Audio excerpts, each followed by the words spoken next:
ಹೊಲದಲ್ಲಿದ್ದ ರಾಗಿ ಹುಲ್ಲಿಗೆ ಬೆಂಕಿ, ರೈತ ಕಂಗಾಲು. ಈ ಭಾಗದ ಜನರು ವರ್ಷಕ್ಕೊಮ್ಮೆ ರಾಗಿಯನ್ನ ಬೆಳೆದು ವರ್ಷ ಪೂರ್ತಿ ಹೊಟ್ಟೆಯನ್ನ ತುಂಬಿಸಿಕೊಳ್ಳುವಂತಹ ರೈತರು. ರಾಗಿಯಿಂದ ಬೇರ್ಪಡಿಸಿದ್ದ ಹುಲ್ಲನ್ನ ರೈತರು ಬೇಸಿಗೆ ಕಾಲದಲ್ಲಿ ಹಸು ದನಗಳಿಗೆ ಹಾಕಿ ಹೈನುಗಾರಿಕೆ ಮಾಡಿಕೊಳ್ತಾರೆ.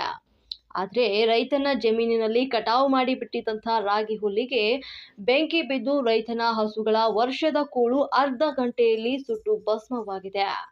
ಅದೆಲ್ಲಿ ಅಂತೀರಾ? ಈ ವರದಿಯನ್ನ ನೋಡ್ಕೊಂಡು ಬನ್ನಿ. ಹೇಗೆ ರಾಗಿ ಹುಲ್ಲಿಗೆ ಬೆಂಕಿ ಕಿಡಿಬಿದ್ದು ದಗದಗನೆ ಉರಿತಾ ಇರುವಂತಹ ಬೆಂಕಿ ದೃಶ್ಯ ನೀವು ಕಾಣಬಹುದು. ಇನ್ನೊಂದು ಕಡೆ ಅಯ್ಯೋ ಹಸುಗಳ ವರ್ಷದ ಕೂಳು ಹಾಳಾಯಿತು, ಏನ್ ಮಾಡ್ಲಿ ಅಂತ ಅಸಹಾಯಕತೆಯಿಂದಾಗಿರುವಂತಹ ರೈತ. ಈ ಎಲ್ಲ ದೃಶ್ಯಗಳು ಕಂಡು ಬಂದಿದ್ದು ಚಿಕ್ಕಬಳ್ಳಾಪುರ ತಾಲೂಕಿನ ಅರಸನಹಳ್ಳಿ ಗ್ರಾಮದಲ್ಲಿ ಕಂಡ್ರೆ.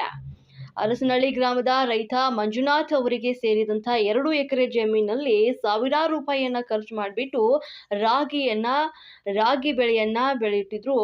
ಒಳ್ಳೆಯ ಮಳೆ ಬೆಳೆಯಾಗಿ ಇತ್ತೀಚೆಗಷ್ಟೇ ರಾಗಿ ಯಂತ್ರದಿಂದ ಕಟಾವು ಮಾಡಿದಂತ ರಾಗಿಯ ಹುಲ್ಲು ಚೆನ್ನಾಗಿ ಒಣಗಲೆಂದು ಜಮೀನಲ್ಲಿ ಬಿಟ್ಟಿದ್ರು. ಹೇಗಿರುವಾಗ ಹಸುಗಳ ಮೇವಿಗೆ ಹೊಲದಲ್ಲಿ ಸಂಗ್ರಹಿಸಿಟ್ಟಿದ್ದಂಥ ರಾಗಿ ಹುಲ್ಲಿಗೆ ಇದ್ದಕ್ಕಿದ್ದಂತೆ ಬೆಂಕಿ ತಗುಲಿ ಭಾರಿ ನಷ್ಟ ಸಂಭವಿಸಿದೆ. ಸುಮಾರು 2 ಎಕರೆ ಪ್ರದೇಶದಲ್ಲಿ ಬೆಳೆದು ಕಟಾವು ಮಾಡಿದ ರಾಗಿ ಹುಲ್ಲು ಸಂಪೂರ್ಣವಾಗಿ ಸುಟ್ಟು ಕರಕಲಾಗಿ ಹೋಗಿದೆ.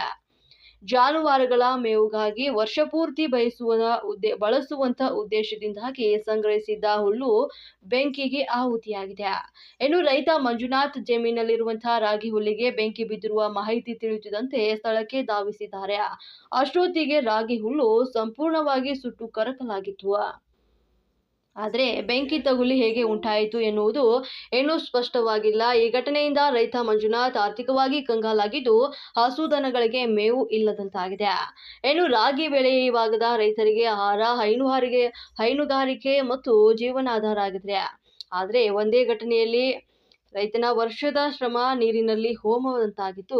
ಕೃಷಿ ಮತ್ತು ಸಂಬಂಧಪಟ್ಟಂತ ಅಧಿಕಾರಿಗಳು ಸ್ಥಳಕ್ಕೆ ಭೇಟಿ ನೀಡಿ ಪರಿಶೀಲನೆ ನಡೆಸಬೇಕು ಮತ್ತು ರೈತನಿಗೆ ಸೂಕ್ತ ಪರಿಹಾರ ನೀಡಬೇಕು ಎನ್ನುವುದು ಗ್ರಾಮಸ್ಥರ ಒತ್ತಾಯವಾಗಿದೆ.